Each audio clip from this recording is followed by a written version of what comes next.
FX Medicine is your gateway to news, resources and information on the safe, evidence-based approach to practicing complementary and integrative medicine.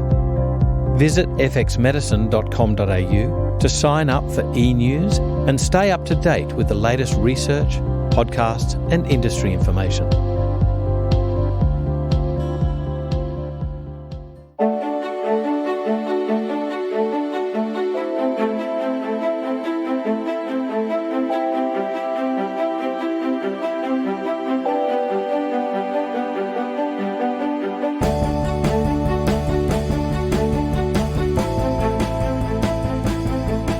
This is FX Medicine and I'm Andrew Whitfield Cook.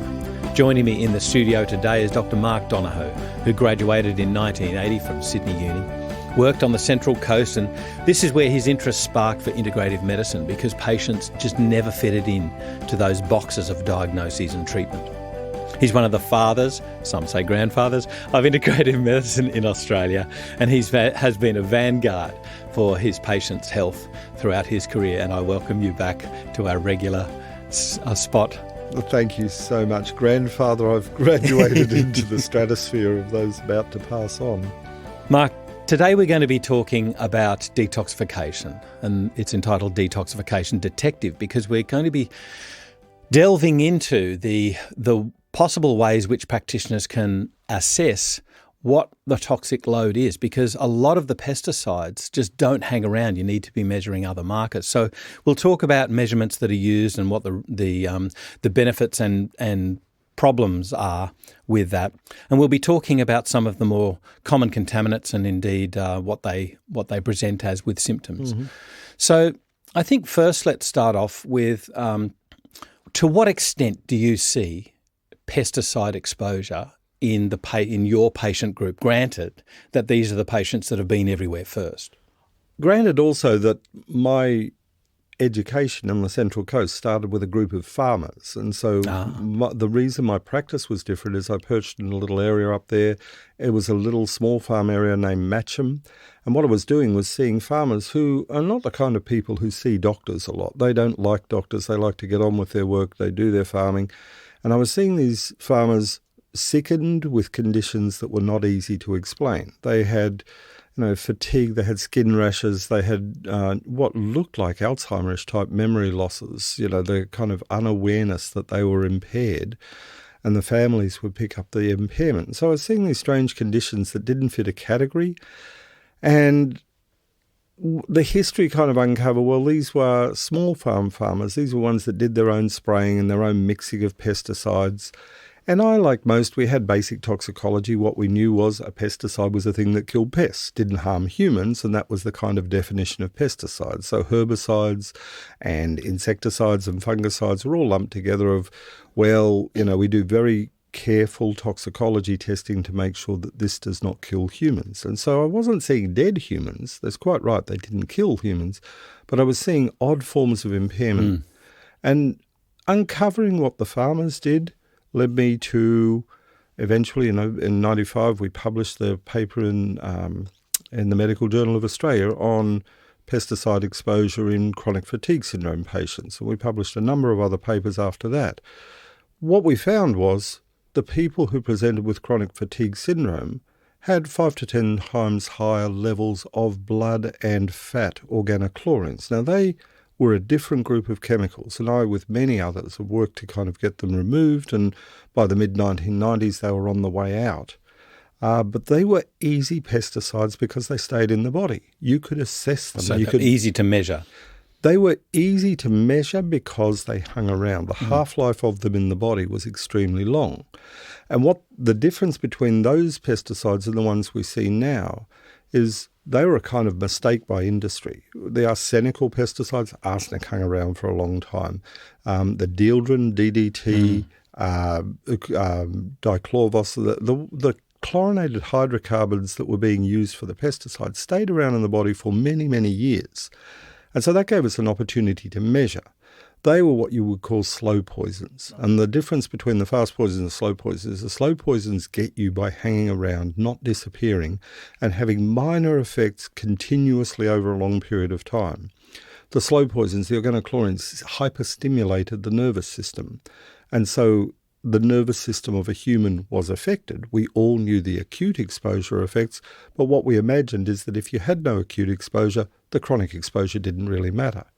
So what we did demonstrate was there are consequences, and now I think it is widely accepted that the organochlorines, the persistent organic pollutants that we have worked so hard to get rid of, were bad news because they'd never disappeared. They contaminated environments and humans, and we had really sick people with odd conditions that affected the nervous system and played out in different ways. Some with heart problems, some with psychiatric disease, some with Parkinson's disease. And so we were seeing this pattern emerging of neurological disorders as a consequence of the long-term hanging around. They were fat-soluble.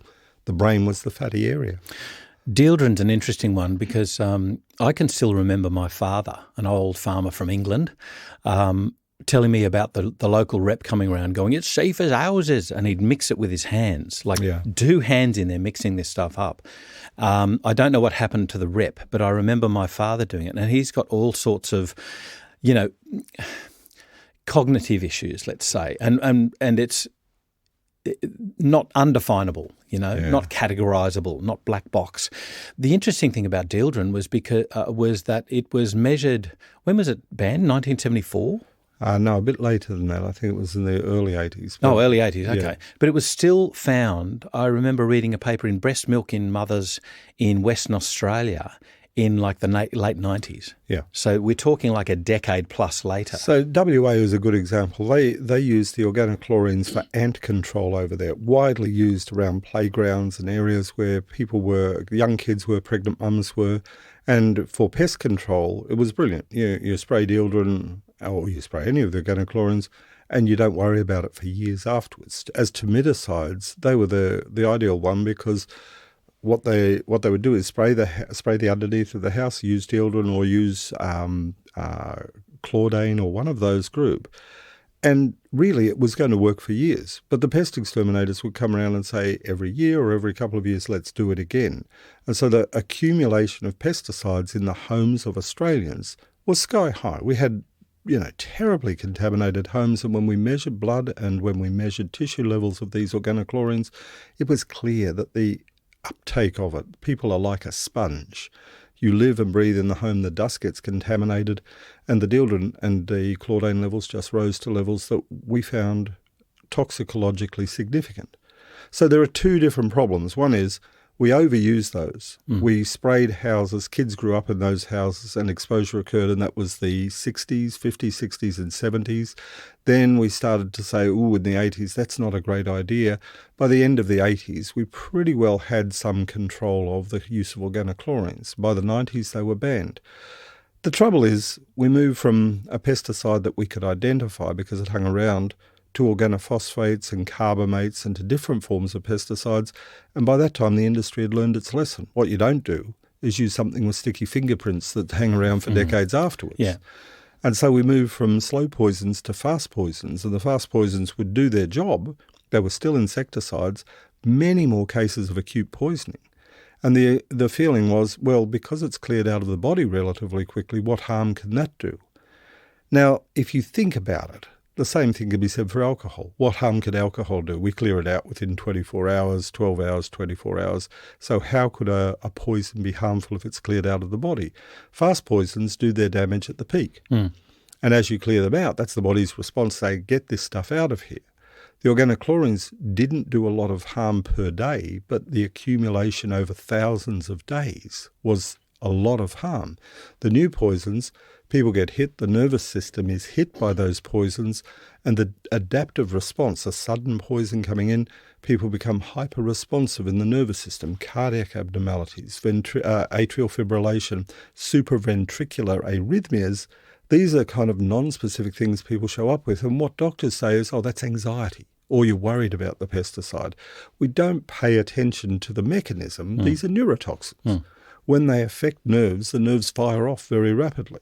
In insects, it leads to death. In humans, it rarely leads to death unless we've really poisoned somebody, but it leads to chronic low-level hyper-responsiveness of the nervous system. Indeed. Wasn't there a case many years ago now with an older drug? I don't think I'm not even sure if it's used, but it was with Tagamet, cimetidine. Yes.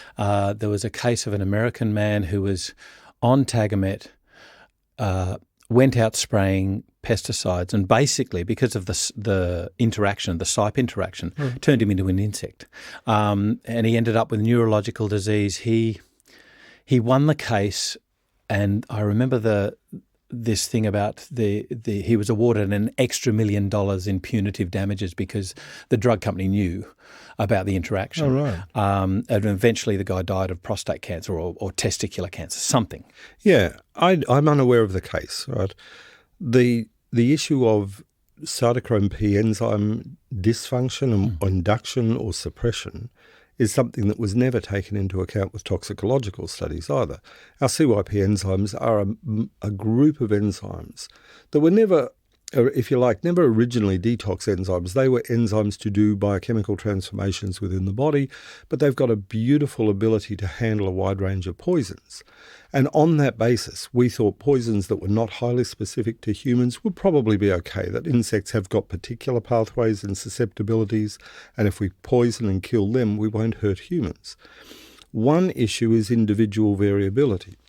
Some people are born with terribly low CYP enzymes of certain types, and other people are born vigorously capable of detoxifying almost anything that comes at them.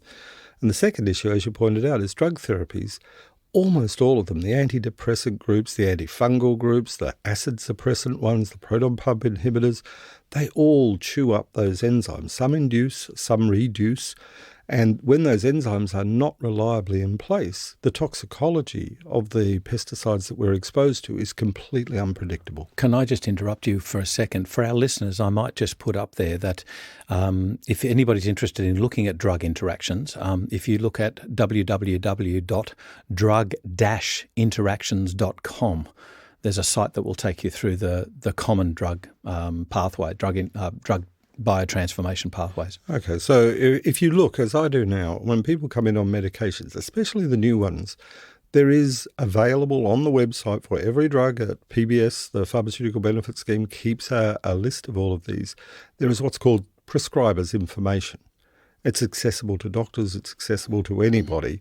But when you read the PI, the prescribing information for these drugs, usually about 2 pages in, you'll see metabolism and excretion. You're talking about MIMS? No, I'm talking about the Pharmaceutical Benefit Scheme has a link out now. Right. The federal government has a link out so that any drug you're prescribed can be typed in on this site.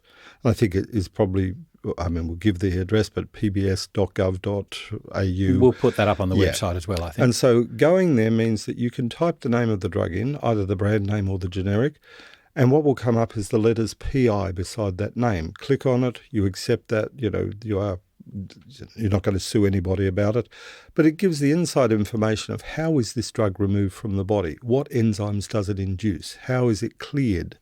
And what is surprising is the number of people who are on combinations of drugs. So the typical one will be, say, fluconazole, which slows down certain cytochrome P enzymes, increases the half-life of pesticides as well as other drugs.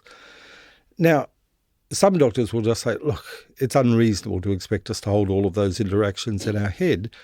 I would say it's unreasonable to prescribe drugs that you don't even pay attention to the excretion of. If you have interactions at the basic biochemical level, and worse, if those drugs are going to impair or change the detoxification pathway of the very pesticides that we say are safe, then you're putting people at risk. And a lot of the people that I see now have got no higher than average exposure to the pesticides. What they have is medications to stop their acid in their stomach, or they've got an antifungal, and suddenly there is an escalation of the toxic injury caused by these pesticides. Just going back to basics, people should know there's a kind of, people call them various phases, but either phase 0, the microbiome detoxification, where before it even enters the body, if you ingest something, the microbes do a bit of the detoxifying and look after us in their own way. They do that with foods all the time. The phase 1 is the cytochrome P enzymes. These are the enzymes that get turn the highly fat-soluble chemicals into water-soluble chemicals, make them ready for excretion. And in doing so, they often make the chemicals, the pesticides, far more toxic inside the body than when they entered the body. And then we've got the detoxification via conjugation, the glutathionation, sulfation, those kind of pathways. The people I think are most at risk are the ones where the phase 1 enzymes are turned up artificially. They get all of the pesticide into a form ready for removal, and the garbage collector never comes. And so now you've got highly water-soluble, highly toxic moieties around waiting for glutathione or waiting for sulfur in some form to bind them, or glucuronidation is the method for a lot of these. And if that garbage collection never comes, these distribute themselves. The brain and different parts of the body are individually susceptible. So I remember seeing a little chart looking at things that turned up phase 1, and it included things like orange juice and high-protein diets, which, of course, is a fave now. Yes. And I think this is maybe a caveat for diet therapy is if you're going to institute a higher protein diet, you better make sure that there's enough phase 2 there to catch the net, to be able to biotransform those chemicals efficiently. You're absolutely right. Diet does another thing. It loses weight. Fat is chewed up. Most of the pesticides we're talking about in their fat-soluble phase, before they're prepared for removal, are pushed away into fat with low metabolic turnover. It's a kind of sponge that the body uses and says, hey, this is toxic, get it away. And it stays in levels in the fat that are typically around about 100 times higher than they are in the blood. When we ran our clinic many years ago, the Special Environment Allergy Clinic, we had an environment where we were trying to detoxify people. One of the techniques is to mobilize the fat. The blood levels went up by a factor of 50. Wow. And what we were able to do was demonstrate we could clear these chemicals out of the body, but the lesson we learned from that is you have got to protect the person. You've got to be very careful that there is an elimination pathway. Yep. And if we ran out of the amino acids, so what we did was we were also putting people on a restricted diet so we could test for foods. Liver function test became abnormal in 48 hours. So we had this thing that we call the liver stress test. Just like a cardiac stress test, you put them on a treadmill. We had done this inadvertently. We put people in the hospital, we fasted them 48 hours, and then we took blood at the end of that time. And at the end of that time, liver functions went from apparently normal, this is the doctor's liver function test, meaning liver damage test, to clearly abnormal in half our patients.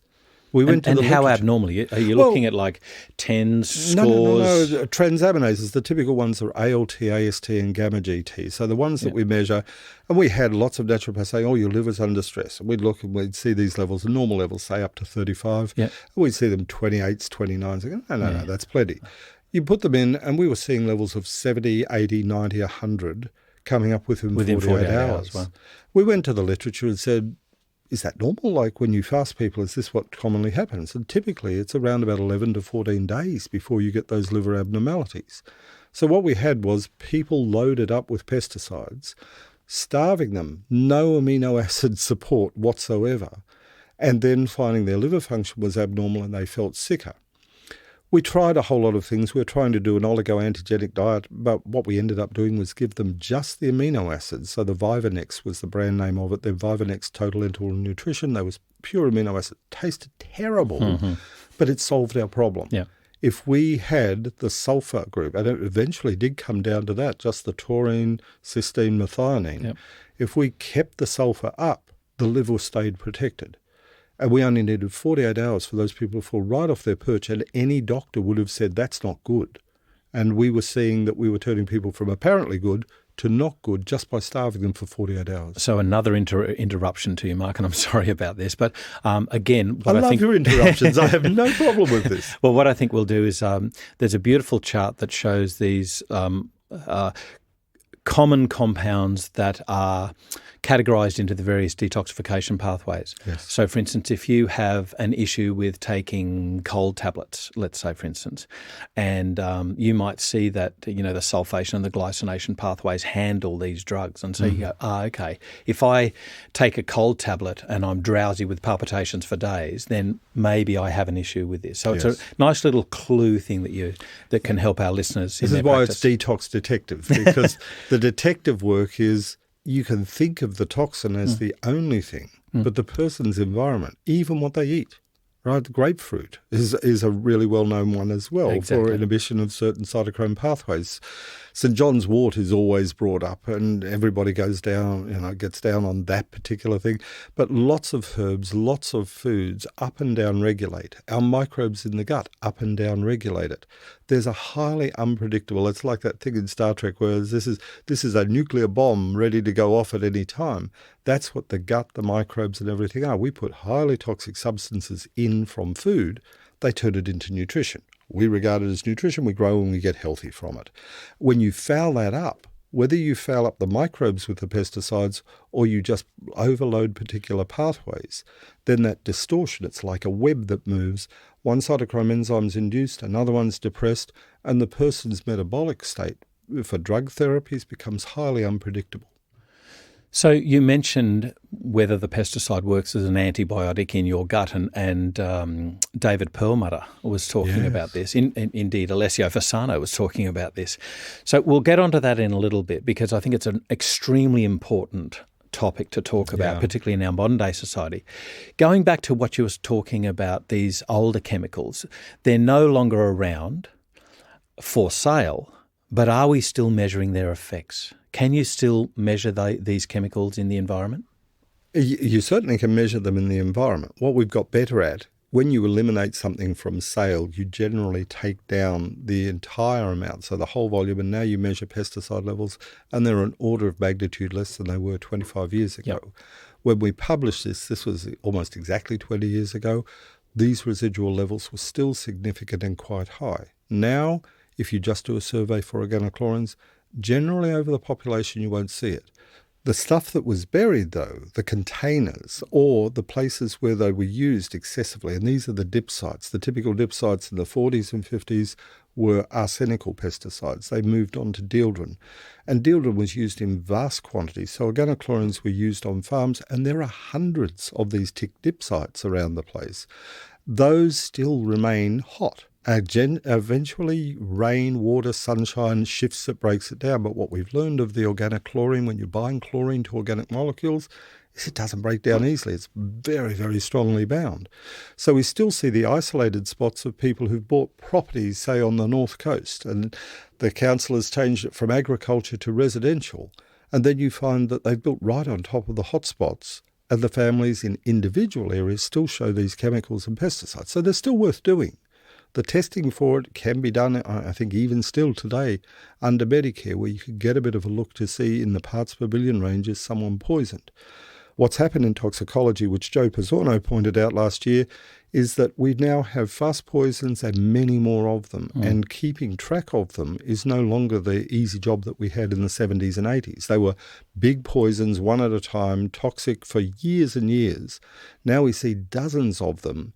And we add glyphosate to that mix, and now we've got a very toxic combination. Highly toxic pesticides that we try and pretend don't affect people, but they affect the elderly, they affect kids. And when these are sprayed around school places and the like, or schoolyards and the like, then we do get problems that we're showing up quite acutely. But when you start to get these toxic mixtures together, and you've got a high variability of a population, and many more drugs used these days than were before. In my days, I say this the hard way, but my days in the 80s, we regarded 3 drugs as polypharmacy. Now we are seeing 10. regularly 8, 9 and 10, and we think that we know drugs better, but what we don't understand is the drug interactions.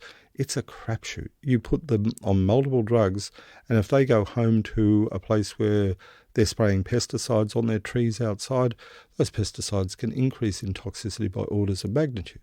The other problem is we've got vulnerabilities. The big issue right now is Parkinson's disease.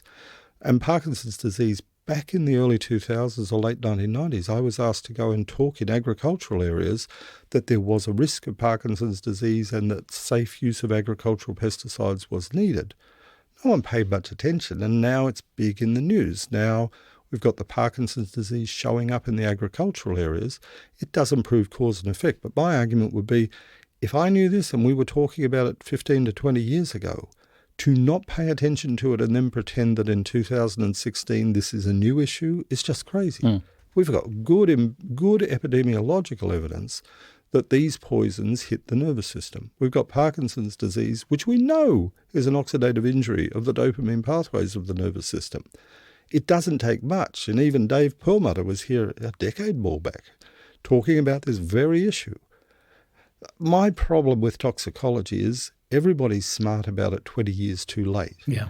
And it's usually we're smart about it when the patent runs off the pesticides in question and no one's going to make a huge killing.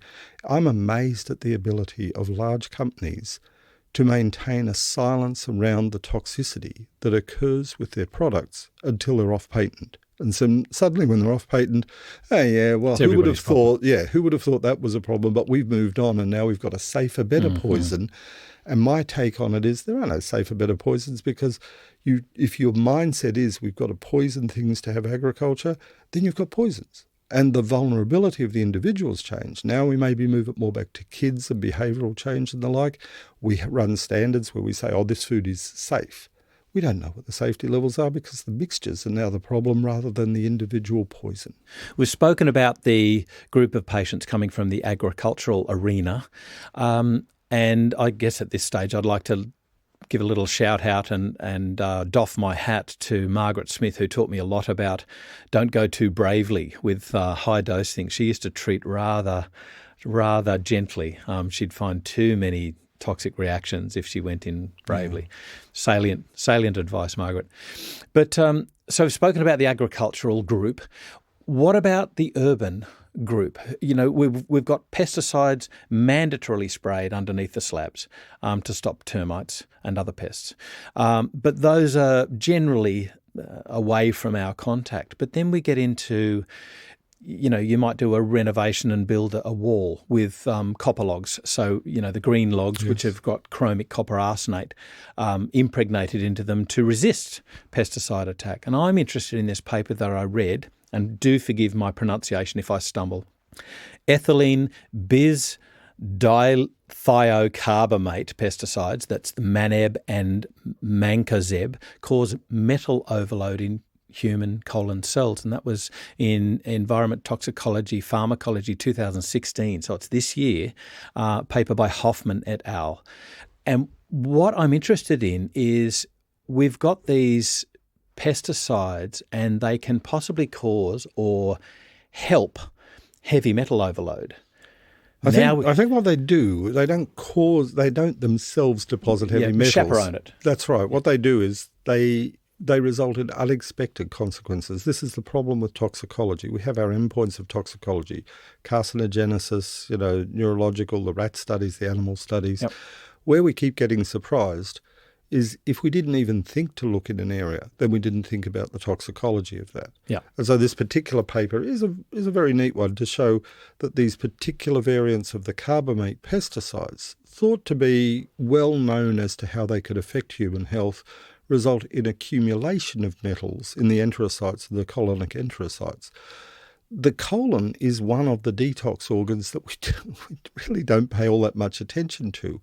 There were some rat studies and there have been animal studies and some human studies showing that if you remove the colon or tie the colon off, detoxification is impaired markedly, and that the colon is doing something to exit toxins and get them into the poop rather than have them going through the enterohepatic recirculation of the small bowel, so that there is an excretory role for colonocytes that they push toxins out the other way.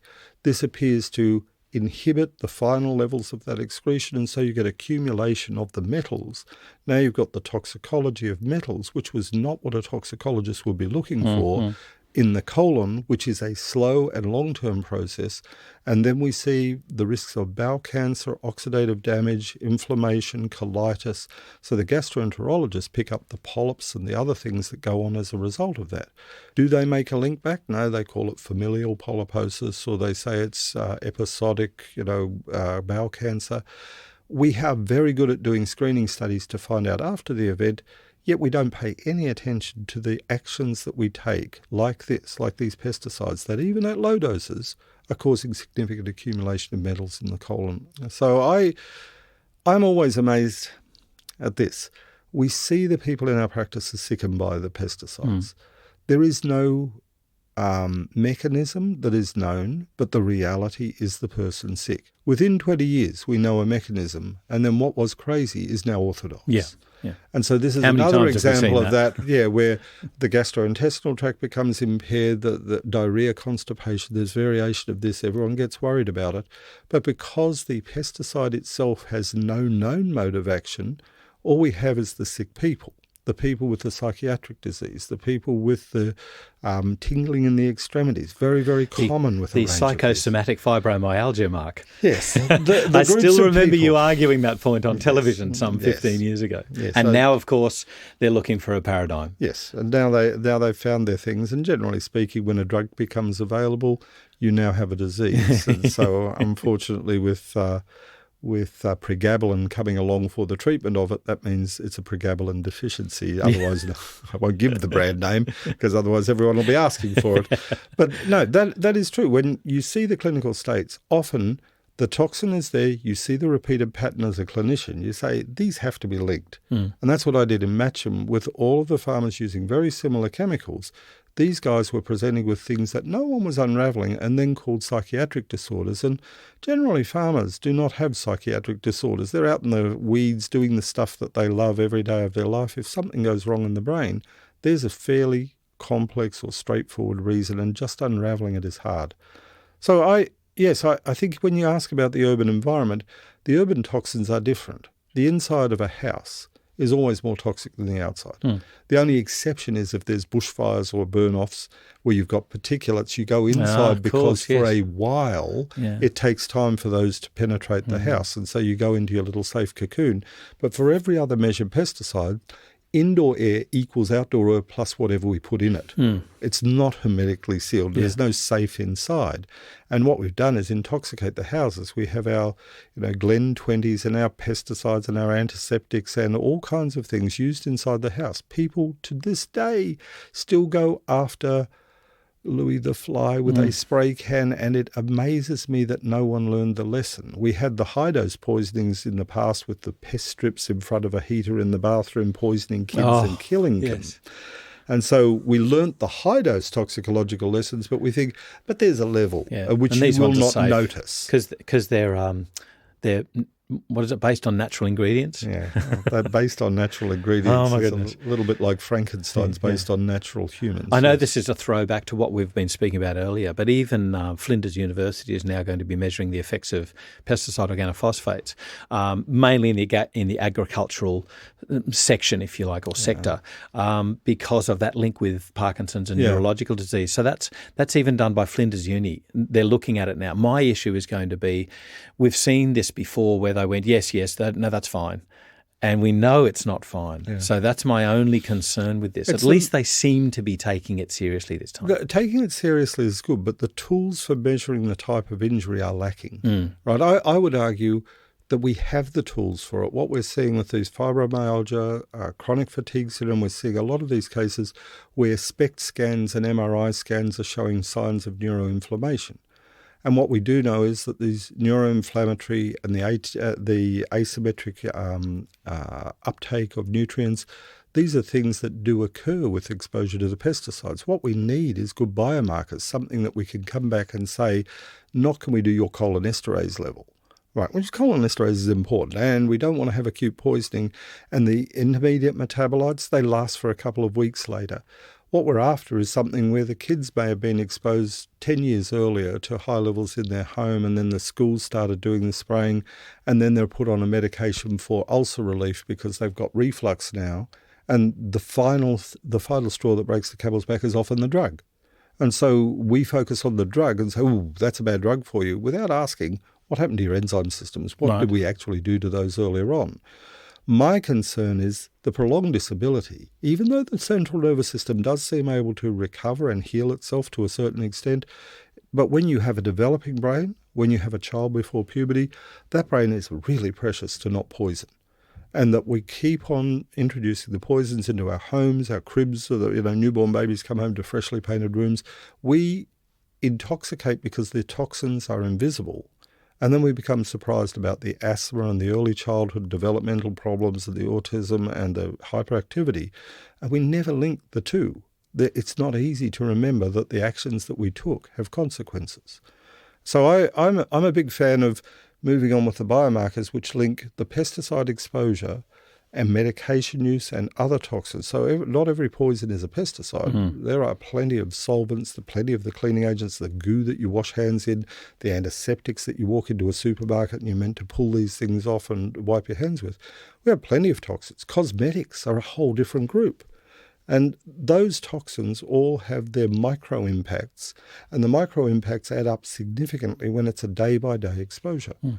The playing out in the central nervous system is hard because you can't biopsy the brain. There's nobody who's going to sacrifice kids to be able to find out what's going on in their brain. So we're left with what's the behavioural changes? What is the change in, say, gender dysmorphism or anorexia or these kind of conditions that we would be able to say in youngsters may be associated with poisons, or Parkinson's or even Alzheimer's in the older people. And until we start looking for the end organ damage and make the links and be able to say, this is the type of Parkinson's that's associated with organophosphates, that's the long line that you've got to draw. What I think Flinders and others do is they say, okay, step 1, step 2, step 3, step 4, step 6. And what we as clinicians do is say, well, it's bloody obvious. There is what they've all been through and this is what they're ending up with. Yeah. We should do that quicker. If you've got a situation where you've got acute poisoning, obviously you need to step in and do some testing. There's the the cholinesterase test. And I think that was on the Safe Work Australia website. Yes. That's fine for acute poisoning for those people that have really done something silly or accidental. Yes. But when you spoke earlier about the issues with long-term testing, these newer pesticides don't hang around. Yeah. So I've got to ask the question, is there any point in trying to assay toxic load or is it just something you've got it, you're not going to be selling your house 9 times out of 10. You're going to be living still in that environment. So really we should just try and treat. The second part of that question is, you see liver enzymes might be aberrated. Well, okay, Australia has the highest alcohol consumption per capita in the world. We've got huge issues with other things like fatty foods and that. So to what percentage do we put down to toxic overload from pesticides, and what percentage do we put down to our lifestyle? And then what do we do about it? Yeah, okay. There you go, 5 seconds. There's a very brief question. There are so many ways of approaching this. The question of what do you attribute the changes to is the hardest one, because so much has changed in our world. And I still do come back to what we've always talked about, the microbes and their ability to provide level 1 protection. So what we eat is now a poison. Yeah.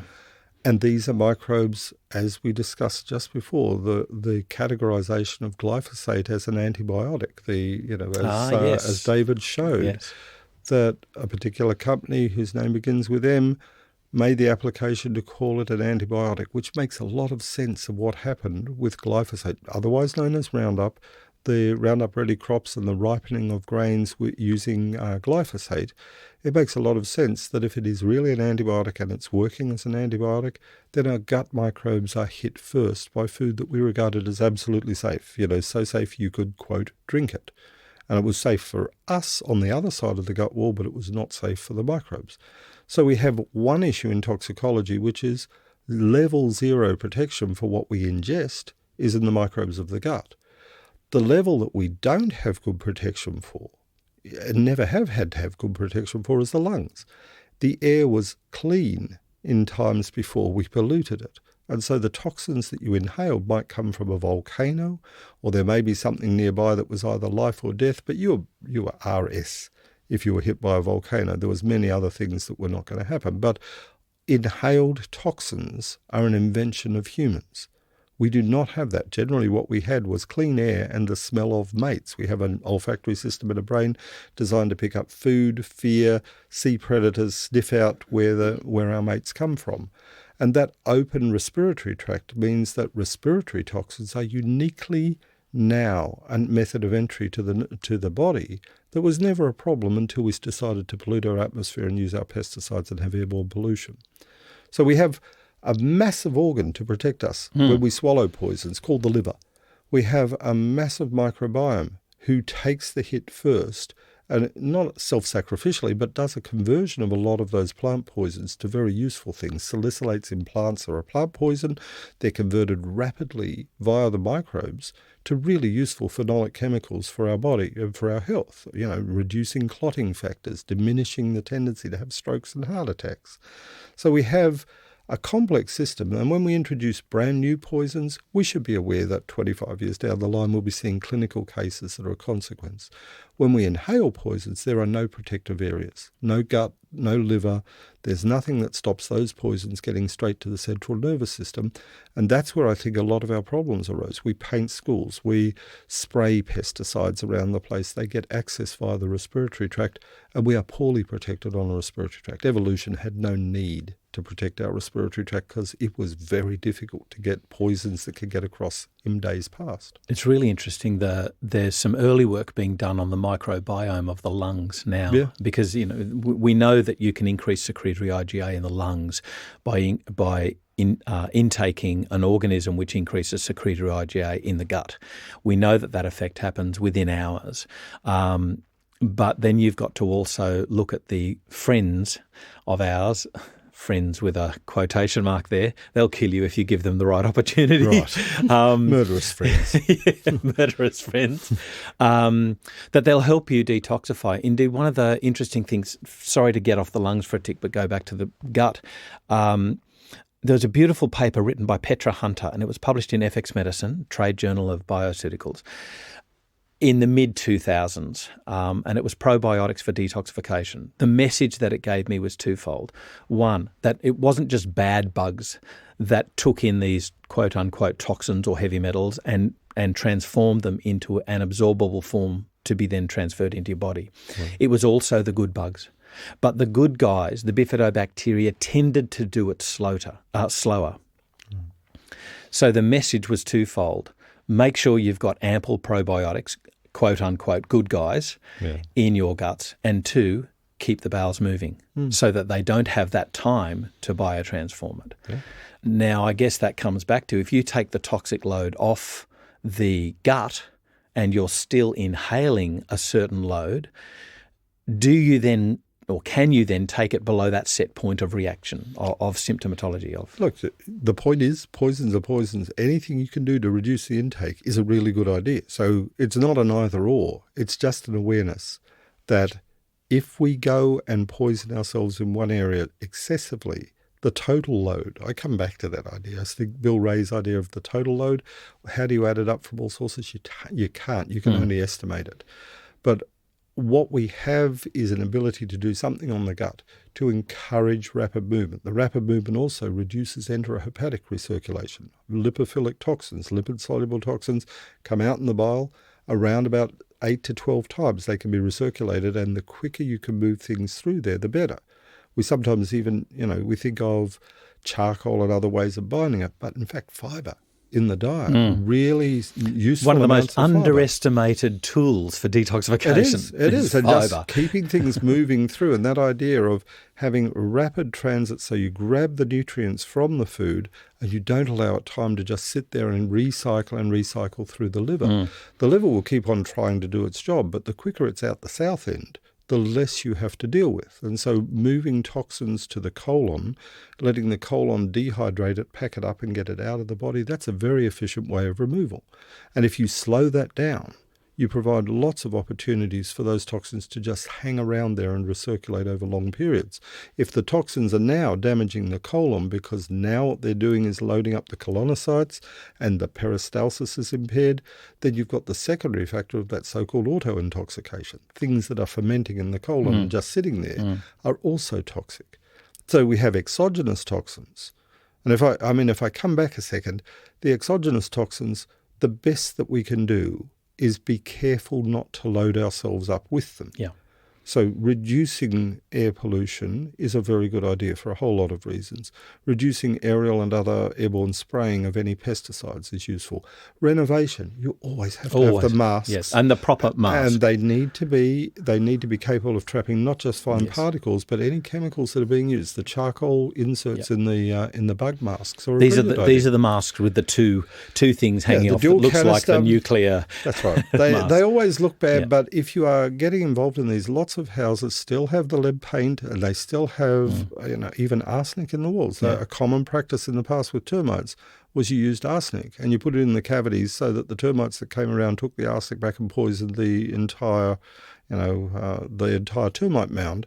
But they still sit there 50 years later. They're very, very stable. And so people knock their walls down, do their renovations, and get surprised that they and their kids get quite sick. And particularly kids, because they play around these copper logs. They're great, they're playgrounds. The copper chrome arsenate, at the very least, has got regulations so that it can no longer be used in building. Forgive me, sorry. Oh, no, I'm talking about building material. You know how you used to have the CCA-treated pine for structural timber. Now it's blue. I can't remember the chemical. It's supposedly different and supposedly safe. We'll wait for another 10 years for that. I know, but anything that inhibits pests... when you start cutting it. So I have a family that I know very well that used the copper chrome arsenate wood because it was cheap, available and termite-free, and they were going, we don't need termite protection.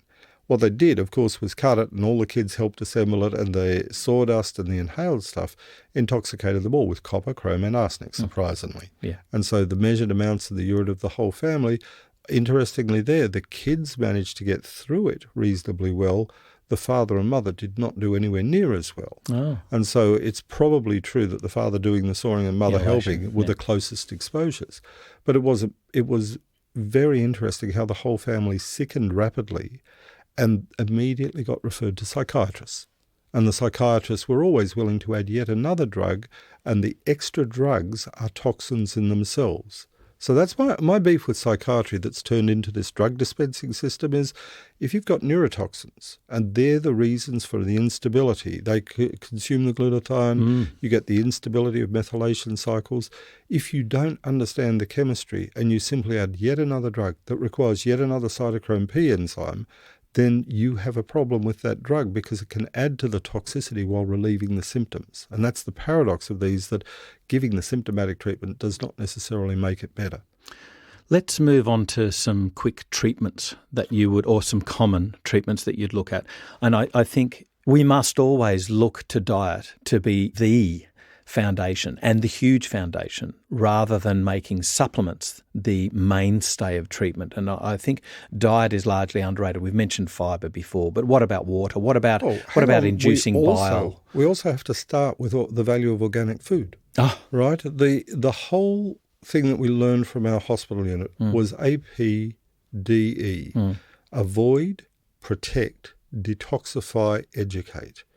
So the avoidance is critical. If you don't stop the toxins coming in, all the rest of it is largely irrelevant. Yes, good And point. the focus on detox, the focus on protection, great as they are, the avoidance and identification, take time with the history, find out where the hits came from.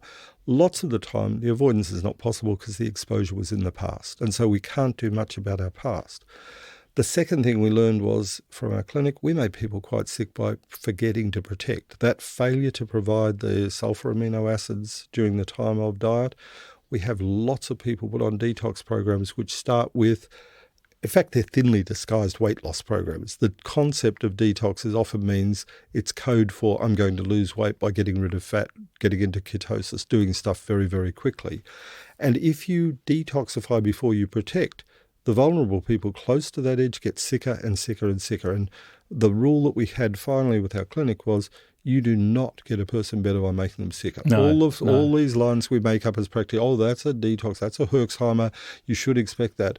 When people are sick, you could not afford to push them over that edge. I very commonly used to see people that had gone on a very common detox program or protocol in Australia, and they just cycled at a lower ebb. Yeah. It was just like, you're down there now. Yeah. Just go down there and be happy, sort of thing, without any rejuvenation. And this was where I really loved the work of Dr. Michael Lyon. Yes, I agree. the ability to push people into a lower state of health is what every practitioner has the capacity to do. And I'm not talking from a high moral point. We did this in our clinic. Yeah. What we did was we intoxicated people by failing to protect them. Yeah. And the protection is not all that complex. That's where the diet comes in. Your organic foods and high fibre allows us to do that protection. So the protection starts with the diet. You may think of things like an acetylcysteine. You do what you can to up the glutathionation, the glycination. You put the factors in there that are capable of doing something. Sometimes you put binding factors on the gut. You do stuff with, say, zeolite or carbon or something that will temporarily bind the toxins that you've got there. And the thing that we always tend to forget is that the gut itself produces a lot of toxins. And so the idea of the diet providing an ideal environment there, reducing the toxic load, is good in and of itself. And then the detox becomes, well, technically, do you want to do that? Can you mobilize the fat? Now the person's protected and is able to withstand the remobilization. These highly toxic chemicals that are stored in fat around the body, including the fatty organ of the brain, now you can mobilize them safely because there is stuff to pick it up and shepherd it straight out of the body. When you see things like vitamin C attenuating chlorpyrifos damage in nerves in mice, so you're looking at vitamin C as a protectant potential. Yes. One of my thoughts is, okay, so we've taken the load off by eating organic food. We're looking at intaking more fibre, but we also have to look at the passage through the gut, a reasonable time passage. And rather than giving a castor oil catharsis to defecate, things that are mild. Now you could go magnesium, vitamin C, and these things actually have protectant abilities as well. Should we be looking at that sort of thing to just help things move through gently? I'd be careful with vitamin C as a cathartic agent, right? Yeah. I think magnesium not a vitamin C flush, just right. More. But if you keep on utilising it, so vitamin C is complex. What we understand now, it has pro-oxidant, antioxidant. It flips. It can put things in reduced states. If you add too much iron, it tends to be a problem all over again. And so I've got to say I've got more respect for vitamin C, and I'm not simply a massive user. I would think magnesium is one of the stronger points there. It has an effect of settling down the nervous system, so neurotoxins respond relatively well to the magnesium, reloading with the magnesium. And I think, in fact, there's a magnesium channelopathy. A lot of these, there's magnesium leakage. We see low red cell magnesium and excessive loss from the body. And it's probably one of the mechanisms that when you have neurotoxins, magnesium leaking out of cells leads to hyper-responsive nerve cells. So apart from the whole answer to detoxification, which I think is going to be another podcast, and I would really like to delve into this. What simple things might one institute that can be, what would be the 3 or 5 simplest, safest things that you would institute in somebody that had an issue with detoxification, potentially from pesticides and herbicides? Okay, I would still put numbers 1, 2, and 3 as what do you do for tissue protection before you even start detoxification. Yep. So I think the essential fatty acids, knowing that these toxins often attack the membranes, getting the fatty acid balances back and getting your olive oil and the omega-3s and getting that balance re-established is really useful. Getting the dietary part right where you are toxin-free foods and where you're eating a good balance, that kind of grain-free, Mediterranean style, high fibre diet, and with the added fats and a bit of fish. You've got to be even careful of fish because we cannot guarantee that our oceans are stable enough to be able to provide toxin-free fish. But getting that dietary balance right is highly protective, and nurturing our microbes is highly protective. When it comes to actual detox, I tend to agree with Joe Pizzorno from last year's Bioceutical Symposium that we are now in a complex state that we cannot guarantee that we can understand the toxins. They're too complex, they're too wide-ranging. We simply need to assume toxic load and provide the mechanisms, the nutrients that we know are going to shepherd those out. And generally, those that encourage the phase 2 garbage collection system, the N-acetylcysteines and the glycines and the glucuronidation pathways, things which enhance that chelating ability to bind the toxin and safely shepherd it through the kidneys, is a big deal. The final thing is the kidneys need protection, because we're about to ask an organ to take a hit that has accumulated over many years before. And so whatever we are able to do with improving efficiency of the kidneys and protecting the kidneys, and sometimes that is pure antioxidant protection. A lot of the time we're good with inflammation protection, but anything which we are able to do which protects against metallothioneins and the metals becoming exposed in the kidneys, those are the nutrients that we should be focusing on for kidney protection. So we think of the elimination pathways. We're always trying to protect the gut. We give the liver a bit of a break by providing the acetylcysteines and the nutrients that are able to allow it to detoxify effectively from the gut, and those same nutrients protect the brain. The highest levels of the cytochrome P enzymes ain't the liver, they're in the midbrain. The place that is vital to us to be able to breathe and have a heart rate, that's the most highly protected area. And so we're protecting the brain when we protect the liver. For our listeners, I'd like to direct them to a podcast that I did with Dr. Lisa Oates on the intake of organic food and how it can reduce toxin load. That was a really interesting podcast. That was her research. Yeah. Mark, once again, your experience in this is extensive through decades, and I thank you so much for clearing up so many things, indeed for waking me up on so many points. And what I'd like to do is go through some more treatment approaches that you might ones that we've done in the past. I can tell, I could go through some of those regimens. Yeah. And so here's the traps and here's the benefits. Great. What do we achieve in our unit? What do we lose in our unit? And so the lessons learned there, I think that would be a great podcast. It's very highly treatment focused. And not all treatments work for all people. That's the other thing, is the idea of a practitioner is to see the person in front of you. What's their story and their vulnerability? And that's the hard lesson we learned back in 89 to 94 in our clinic. I think as a last point, Mark, it's really important, critical, for patients to realise that practitioners have done years of study to learn this expertise. It's not something to undertake lightly as this weekend detox type thing. These are sick patients. This is not a spring clean, is that correct? That's exactly correct. That there are plenty of healthy, the worried well can do the detox, they haven't got all that much to detox, they feel better and lighter, and there's a good outcome. Yep. For sick people, we learned the hard way at the clinic that when they're close to the edge, you detoxify early, you push them over the edge. This is not a healing crisis, this is damage. And so a good practitioner experienced in detoxification is not going to push you over that edge. And I think the message should always be, if you're unwell and looking at detox, it's technically relatively difficult and someone's got to keep an eye on you, and the best is a practitioner who knows what they're doing in that field. This is FX Medicine, and I'm Andrew Whitfield Cook. This podcast was proudly brought to you by the Bioceutical Seminar Series, Reprogramming Autoimmunity.